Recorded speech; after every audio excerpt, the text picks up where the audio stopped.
Kahit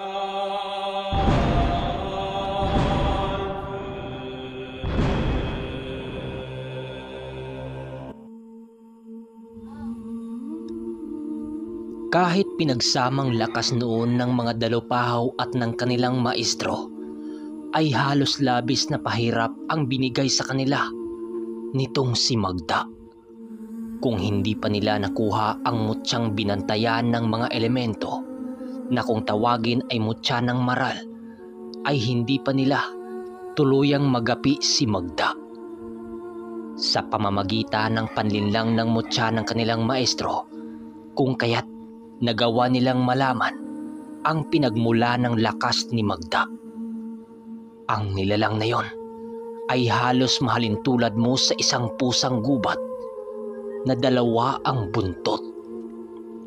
Kulay itim ang mga mata nito at kulay abo ang mga balahibo.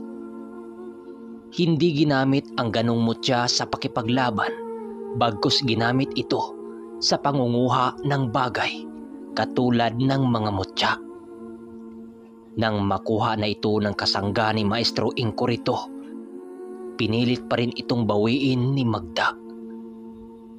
Ginamit niya ang natitirang lakas na pumapaloob sa kanyang gamit upang dakpin ang nilalang na nagnanakaw sa kanyang agimat na inutusan ng ermitanyo.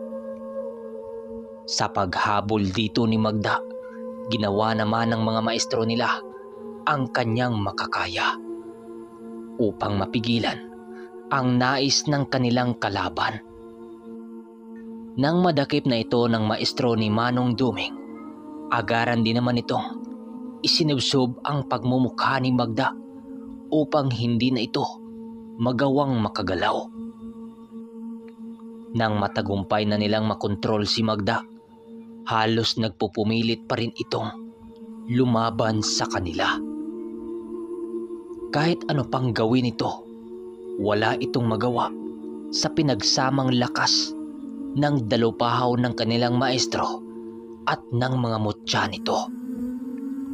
Matapos kasing makuha ng maral ang gamit ni Magda, ay ang paglaho ng dalopahaw na nitong nilikha.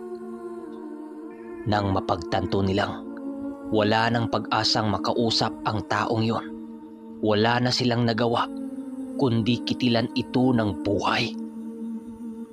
Sa isang iglap lamang, tuluyan namatay si Magda nang itarak sa kanya ang bangkaw na punong-puno ng mantrang pumatay maging si espiritual ng dyablo. Nang magawa na nilang mapaslang si Magda, agaran din naman nila itong inilibing sa hukay na hiwalay ang ulo.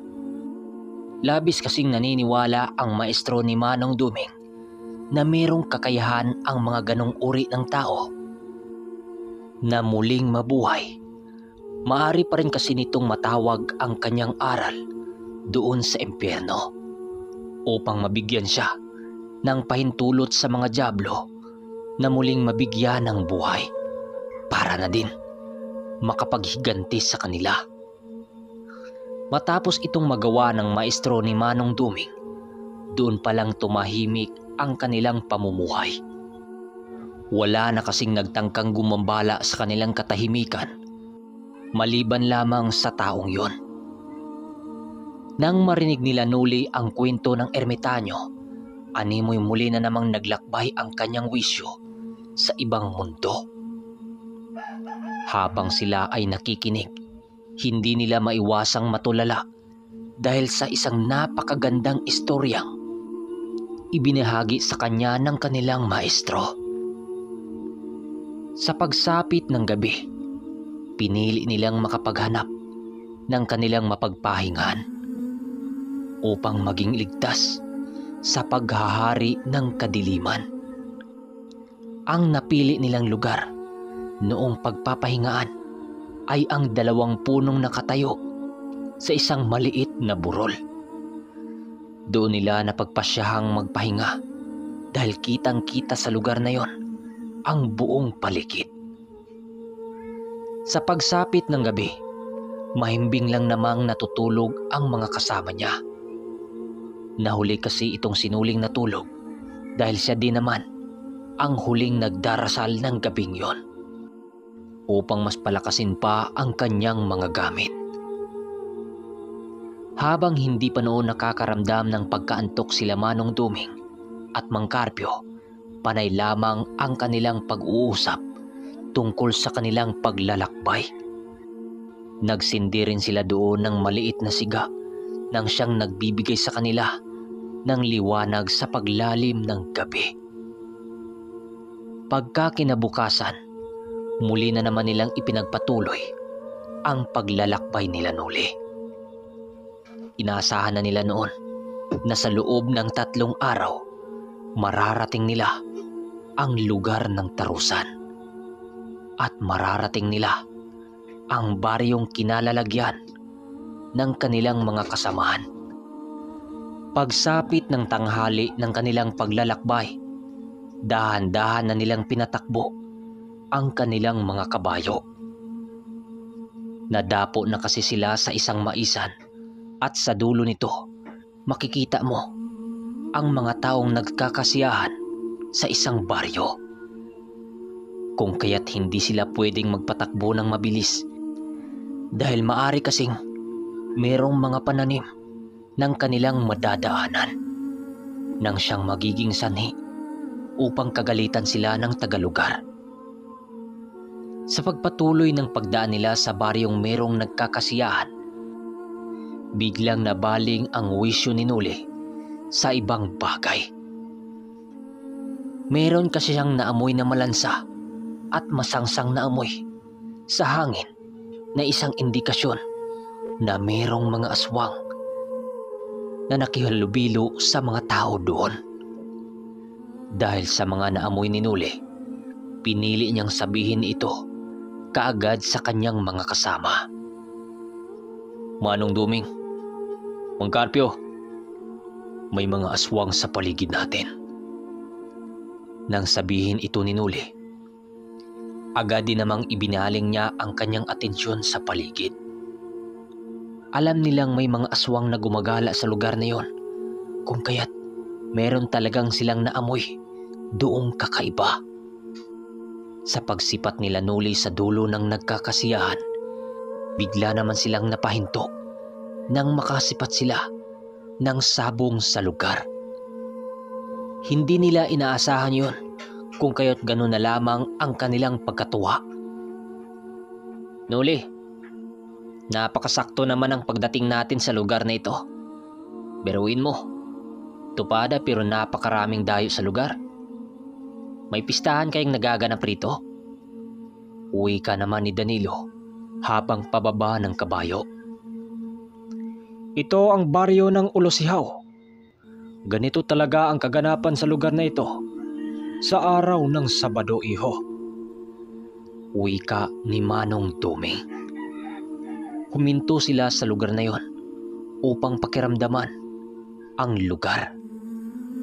Habang nag-ikot sila Manong Duming, ay panay naman ang pamumusta ng pangkat ni Danilo. Habang si Noli at Danilo, inilapag ang 2 tandang na kanilang isasabak sa tupada. Habang nakatingin sila sa sabungan, laking gulat na lamang nilang 2 nang may masipat silang 5 matanda na nakatitig sa kanila ng masama. At bigla itong nagsipasukan sa napakaraming tao. Hinayaan lang naman nila ito ni Noli dahil hindi pa oras ang paghuli nila rito. At isa pa, kapag may makakalaban sila doon, magiging magulo na naman ang kanilang pagtulog ng gabi. Kapag mga aswang ang makakalaban nila, paninigurado susundan sila nito kapag nakaramdam ng isa silang mga misteryosong manlalakbay. Mga kasama, parang ibang lugar ang napasok natin ah. Magsasabong ba tayo? Wika niya. At bakit naman Kanoli?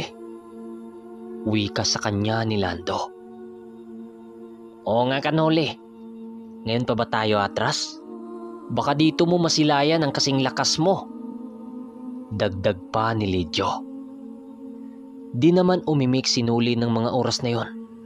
Gawa ng nagmamasid siya sa paligid. Kitang-kita niya ang pagtitig sa kanya ng mga sabungero doon.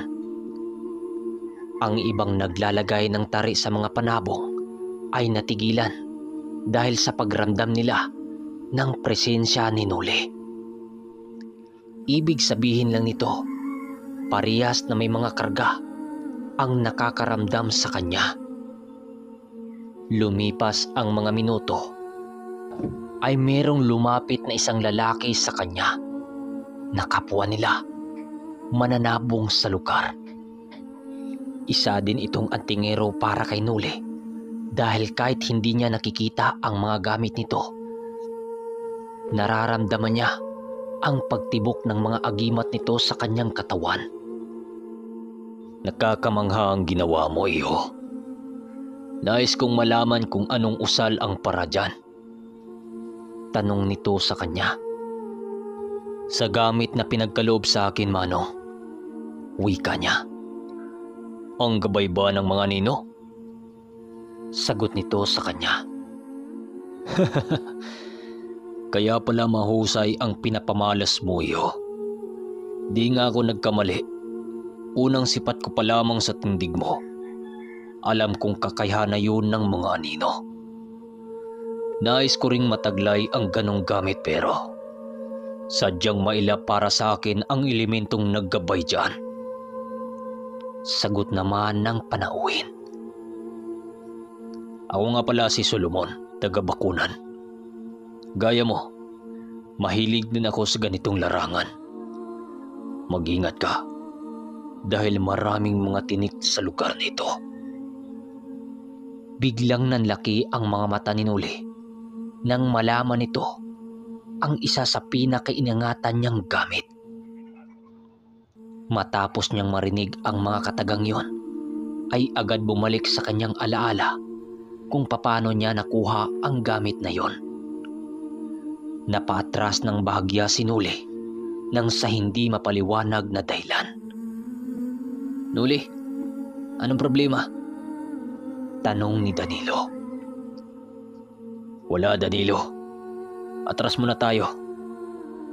Agad naman itong ginawa nilang magkakasama. Gawa ng seryoso si Nuli ng mga panahong ito.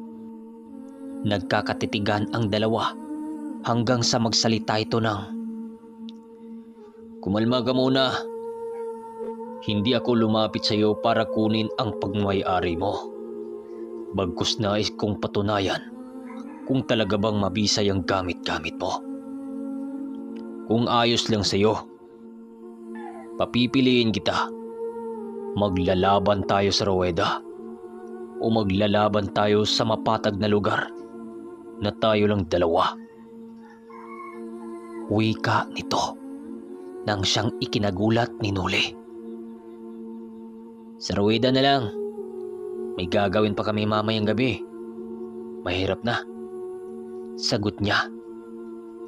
Nang mga oras na yon, ay kaagad nang naghanda si Nuli sa subukan nila ng panauhing yon. May karga na silang inilapat sa tandang bago ito pinagharap sa entablado. Sa pagharap nilang dalawa sa ruwedang gawa sa kawayan, panay ang pagpapakawala nila ng mga usal. Makalipas pa ang mga minuto, kaagad nangang nilagay sa lupa ang parihang manok. At doon napagtanto ni Nuli na isang mutya ng kidlat ang tangan-tanga ng lalaki. Sa sobrang bilis ng manok nito, halos hindi matukoy ng pambato niya kung saan magmula ang atake ng kalaban. Hanggang sa hindi maglaon, ay nakita niyang dugaan yung pambato niya.